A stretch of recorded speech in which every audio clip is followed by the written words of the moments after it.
গতকালকে আমরা একটা চিলারের একটা ফ্যান মোটর দেখছি। ওই ফ্যান মোটরটা এক ভাই আমাকে বললো যে ভাই এই ফ্যান মোটরটা কোথায় পাওয়া। ফ্যান মোটরটা এমন ভাবে ডিজাইন করা, ওই ফ্যান মোটরটার দাম প্রায় 10-12 হাজার টাকা, ছোট, কিন্তু ওইটার কাজ হলো তাপ বের করে দেওয়া। তো এখন বিষয় হলো ফ্যান মোটরের যেমনই ডিজাইন হোক না কেন, ডিভাইসের ডিজাইন যেমনই হোক না কেন, মূল কাজটা কি আমরা বুঝতে পারি। আমি কথা বুঝতে পারছি, কিন্তু আমি মূল কাজটাই বুঝলাম, তাহলে আমাদের কি হবে? আমি যতই কাজ জানি না কেন লাভ নাই।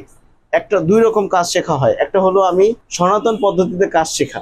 সেটা কিভাবে?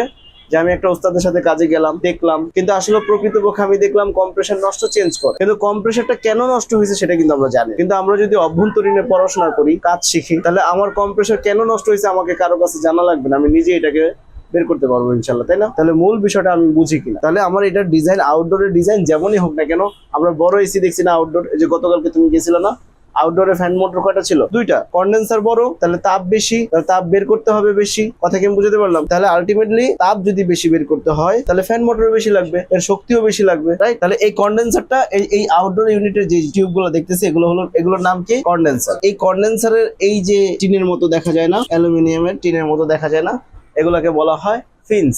কি বলা হয়? আবার বলি,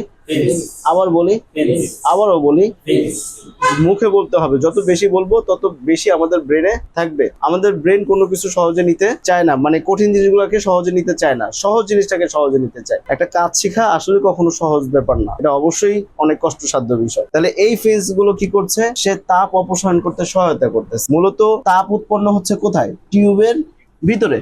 টিউবের কোথায়? ভিতরে। কিন্তু সেই তাপটাকে এই কপার টিউব কি করতেছে? তাপটাকে ছড়ায় দিচ্ছে। এখন ও যখন ছড়ায়, ও যে পরিমাণ তাপ ছড়ায়, যদি ফিন্স গুলো থাকে তার থেকে অধিক বেশি পরিমাণ তাপ ছড়াতে পারে। আর ফিন্স গুলো যদি না থাকে তাহলে তাপ ছড়াতে পারবে কম। এখানে তো আমরা ক্লাসের শুরুতে আমরা বলছি পৃথিবীতে ঠান্ডা বলতে কিছু নাই। ঠান্ডা হলো কি? তাপের অনুপস্থিতি। যেখানে তাপ নাই সেটাই হলো কি? ঠান্ডা। তাহলে আমার এসি, ফ্রিজ বা রেফ্রিজারেশন যন্ত্রের মূল কাজটা, মূল কাজ হলো যে তাপ এক জায়গা থেকে অ্যাবজর্ব করে ওটাকে বের করে দিবে, রিজেক্ট করে দিবে। এর মানে তাপ শোষণ করবে, তাপ বের করে দিবে, বর্জন করবে। এই প্রক্রিয়াতে রেফ্রিজারেশন সিস্টেম কাজ করে। এখন রেফ্রিজারেশন সিস্টেমে আমি যে কাজগুলো করছি, রেফ্রিজারেটরে, এয়ার কন্ডিশনিং সিস্টেমে বা ওয়াটার ডিসপেন্সার, তারপর হলো reach in cooler, walk in cooler, অথবা VRF air conditioning system, central air conditioning system, chiller system, whatever it is, main বিষয়টা হলো কি? মেইন বিষয়টা হলো কনসেপ্টটা কি? ও মেইনলি তাপ নিবে। এখন কাস্টমারের, এখন মনে করো আমি তোমাদেরকে একটা এক্সাম্পল দিতে পারি। এই পানির বোতলটা যখন উৎপাদন হয় তখন এ কিন্তু খুবই সফট থাকে, গরম অবস্থায় থাকে এবং সফট থাকে। যদি এটা বাতাসের সংস্পর্শে আসে তাহলে এটা এরকম আঁকা বাঁকা হয়ে যায়। তাহলে ওকে কিন্তু প্রোডাকশন লাইনের থেকে যখন বের করা হবে তখন ইনস্ট্যান্ট ঠান্ডা করে বের করতে হবে। তাহলে ইনস্ট্যান্ট ঠান্ডা কে করবে? ঠান্ডা পানি। তো এখানে চিলার মেশিন ব্যবহার করে ঠান্ডা পানি দিয়ে এটাকে স্প্রে করার সাথে সাথে ঠান্ডা হয়ে যায় এবং এর যে শেপটা ঠিক থাকে এবং প্রোডাকশন ক্যাপাসিটি বেড়ে যায়। তাহলে রেফ্রিজারেশন যন্ত্রের কিন্তু ব্যাপক ব্যবহার সারা পৃথিবী জুড়ে, তাই না? তাহলে আমাদের এখানে রেফ্রিজারেশন যন্ত্রের মূল কনসেপ্টটা কি আমরা ক্লিয়ার কিনা, এইটা আমাদের ঠিক রাখতে হবে। তাহলে প্রধান কয়টা অংশ বললাম? দুইটা। কম্প্রেসার বললাম, এই যে কম্প্রেসারটা দেখা যাচ্ছে, এই কি করছে? রেফ্রিজারেন্টকে, হিমায়ককে সার্কুলেশন করছে, মানে চলমান রাখতেছে, তাই না? এটাকে বলা হয় heart of refrigeration. Clear? Heart of refrigeration. এরপরে আছে হলো এখানে ইভাপোরেটর। ইভাপোরেটরের কাজ কি? ইভাপোরেট মানে কি? বাষ্পীভূত করা। যখন আমরা এটা প্র্যাকটিক্যালি সবাইকে দেখিছি না যে কিভাবে তাপ শোষণ করে? তোমরা কে দেখো না? সবাইকে দেখানো হয়েছে না যে তাপ কখন শোষণ করে?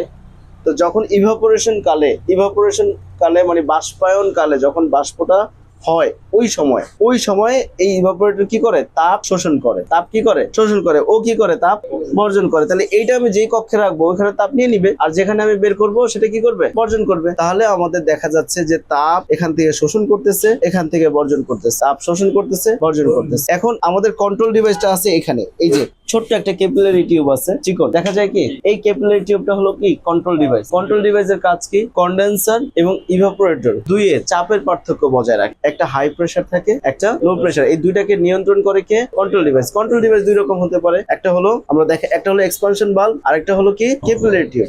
এখন দেখো এই যে এখানে এই যে বাম পাশে দেখা যাচ্ছে কিন্তু high pressure high temperature refrigerant হিমায়ক, আর ডান পাশে দেখাচ্ছে লো প্রেসার লো টেম্পারেচার হিমায়ক। মানে এই যে মাঝখানে যে একটা বাধা সৃষ্টি করছে, এটাই মূলত তোমার সেই কন্ট্রোলিং। এখানে তোমার ক্যাপিলারিও থাকতে পারে, এখানে তোমার এক্সপানশন বাল্বও থাকতে পারে। এর মানে তুমি চাইলেই এক্সপানশন বাল্ব যে তুমি দিবা হবে নাকি? চাইলেই দিলে হবে না, এটা কি মেজারমেন্ট আছে যে আমি আসলে ক্যাপিলারিটা কতটুকু দিব, এক্সপানশন বাল্ব কোন সাইজের দিব, এর মানে সম্পূর্ণ তোমার এই প্রেসারের ক্যালকুলেশন অনুযায়ী সেটা দিতে হবে। এখন প্রশ্ন আসতে পারে যে এই ক্যালকুলেশনটা আসলে করে কারা? এগুলো করে সম্পূর্ণ যারা ডিজাইনার, যখন এটাকে ডিজাইন করা হয়, রেফ্রিজারেশন যন্ত্রটা ডিজাইন করে, এই R&D সেকশনে থাকে, প্রত্যেকটা কোম্পানির R&D একটা ডিপার্টমেন্ট আছে।